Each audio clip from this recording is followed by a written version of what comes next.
Regresamos a Argumentos, gracias por estar allí en sintonía. Estamos en vivo por la señal de Globovisión. También seguimos muy atentos a sus comentarios en nuestro chat en vivo, a los que nos ven por la señal de Globovisión en vivo por YouTube. También agradecemos la participación en nuestras cuentas en las redes sociales, tanto en Twitter como en Instagram, y más adelante vamos a estar leyendo sus comentarios y sus impresiones sobre el proceso de plebiscito vivido el día de ayer en Chile. Nos acompaña el internacionalista Lauren Caballero y con él vamos a estar analizando todo este proceso, los resultados. Muy buenas tardes, bienvenido Lauren nuevamente a los estudios de Argumentos. Muchas gracias por la invitación, Rosa. Siempre un gusto acompañarlos acá. Bueno, veíamos en el bloque anterior, Lauren, el resumen, ¿no?, de la jornada, y las palabras sobre todo han llamado mucho la atención de la prensa internacional y también nacional en ese país, pues las palabras del presidente Gabriel Boric llamando nuevamente a redactar un nuevo texto, una nueva propuesta de reforma constitucional. Y bueno, también decía una frase, buscando la unidad entre todos los sectores, la oposición dentro de sus filas. Y bueno, eso, ¿en qué medida puede ser posible? Porque entiendo que también hay una importante polarización en Chile. Mira, en primer lugar decirte que hay un asunto que tenemos que considerar muy en serio antes de hacer cualquier análisis sobre cualquier situación política internacional, Sí. que es deslastrarnos de nuestra cosmovisión. Venezuela. Exacto, de nuestro universo mental, porque realmente nosotros no podemos pretender extrapolar la política nacional a todo lo que ocurre en el mundo. Entonces, bueno, Chile evidentemente es un país cuyas características no tienen absolutamente nada que ver con Venezuela, donde el discurso no gravita en ese maniqueísmo de la izquierda malvada y la derecha buena, ni nada de eso, sino que es otro estilo, son otras formas. Y esas formas creo que las representa muy bien ese discurso reflexivo del presidente cuando, bueno, invita a todos los factores políticos, a todos los partidos políticos a sentarse a buscar una forma efectiva de darle cumplimiento al mandato del pueblo chileno, que sí, efectivamente quieren un cambio de constitución, quieren una constitución más progresista, quieren una constitución con más realce de lo que tiene que ver con el tema social, con algunas cuestiones que son de vital importancia para los chilenos, pero una constitución que no sea secuestrada por los sectores extremistas, y eso creo que fue lo que pasó realmente en este proceso, ¿no? Después de haber logrado un apruebo, ¿no?, de la consulta con respecto a la necesidad de cambiar, de ir a una constituyente para redactar una nueva constitución hace 2 años, con más de 70% de aprobación. Ahora mira el retroceso, un retroceso terrible. Solo tuvo alrededor del 30% del apoyo y un rechazo abismal que son más de 2 millones de votos, y eso hay que decirlo, porque a veces en términos porcentuales uno no entiende los números, pero O la estamos hablando magnitud de 2 millones y tantos de votos que bueno, eso tiene un peso. Y la reflexión que hace el presidente yo creo que hay que aplaudirla. Y yo creo que en ese espejo del presidente Boric, que a lo mejor no es santo de la devoción de nadie, deberían verse todos los factores políticos, porque es que él está haciendo una reflexión con respecto a la necesidad de que la Constitución, en esa Constitución estén involucrados todos y que no sea una Constitución para un sector. Porque sino que sea aceptada por la mayoría. Claro, decía, porque es momento de escuchar a la población chilena y ellos hablaron y es importante respetarlos. Claro, yo creo que tiene que ser lo más incluyente posible, porque una constitución o incluso un gobierno que sea respaldado por una mayoría, pero que gobierna para esa mayoría exclusivamente y se olvida de las minorías y se olvida de sectores vulnerables y se olvida de otros actores que de repente también forman parte del Estado, de la República o de la nación como tal, pues no sería una constitución progresista, ni tampoco sería un gobierno progresista, ni mucho menos democrático. Sería una especie de tiranía de una mayoría que circunstancialmente por algún tipo de mecanismo electoral llegó y se instaló en el poder o logró imponer un texto constitucional. Y eso al final del camino, cuando van pasando los años, termina generando muchísimos más conflictos que el estatus anterior. Y bueno, yo por lo menos como latinoamericano no quiero eso para Chile. No lo quiero ni para Chile, ni para Perú, ni para Colombia, ni para ningún país latinoamericano.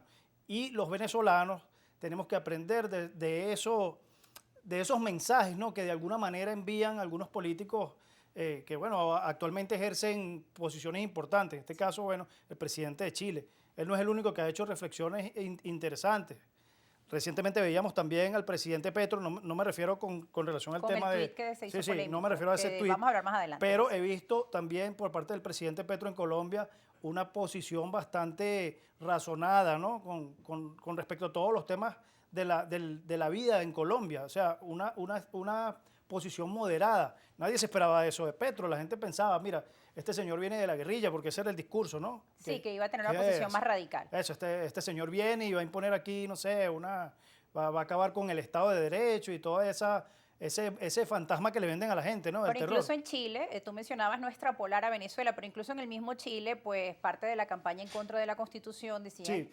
siempre llegan a asimilar Sí. pues con Venezuela, van a ser como Venezuela. Y hablan del comunismo y hablan de todo este tema del socialismo y o sea, Pero confunden. escuchaba en los medios de comunicación chilenos que ellos también decían que era una oportunidad para la centroizquierda, que estuvo apartada en la redacción de esta propuesta y que tuvo más participación la izquierda radical. Sí, lo que pasa es que, bueno, una de las máximas figuras, uno de los más grandes exponentes de ese centro, de esa centroizquierda, era nada más y nada menos que la señora Michelle Bachelet.